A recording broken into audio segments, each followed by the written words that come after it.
Hello, in this video I'm going to be discussing how disability is viewed in the media. In an archive, An Anatomy of Disability by J.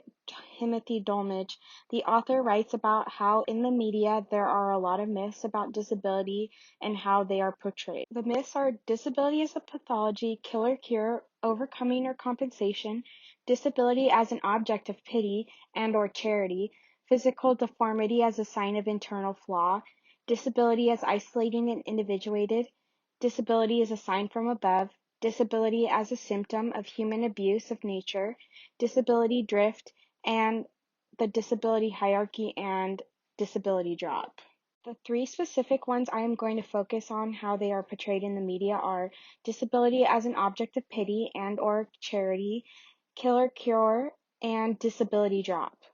The first one I am going to talk about is disability as an object of pity and or charity. The show that I will be discussing is a British television show called Undateable, which follows the lives of those who have disabilities and are on the show to date others with disabilities. According to the Guardian article by Francis Ryan, the title of The Undateables refers to society's preconceptions, although most will have taken the branding at face value, that disabled doesn't mean asexual, rather than the dispelling myths around relationships and disability. This marketing is more likely to have entrenched them. Annabelle, one of the participants of Undateable, said, "I sometimes had to remind the crew that they don't have to talk to me like I've got a learning disability." She also stated the way she felt she was treated and conceptualized as a disabled person became a core element of the social experience of the production process. Participants of the show were hopeful for the viewers of the show to learn about how disabled people were people with normal feelings and not to lump all people with disabilities in the same group. The people on the show were unsure if their points were getting across to help them find love. The first episode includes the title of His First Ever Date. Successful marriages have come out of the show and viewers are becoming more aware of disabilities, but the advertising of the show could refrain from using the myth that those with disabilities need the charity or pity the showrunners are giving them. The second myth I want to discuss that I have seen in popular media is the kill or cure myth.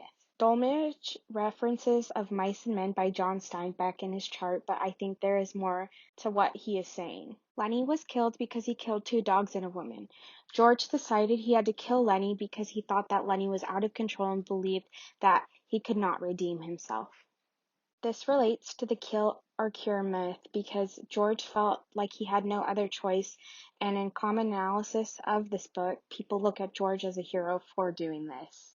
The third myth I want to focus on is a character featured on the television show Glee. Glee has been known to either be a good representation of disability or they end up really butchering it. One of the main characters, Artie, is in a wheelchair, and from my standpoint, they do a good job at representing his daily struggles.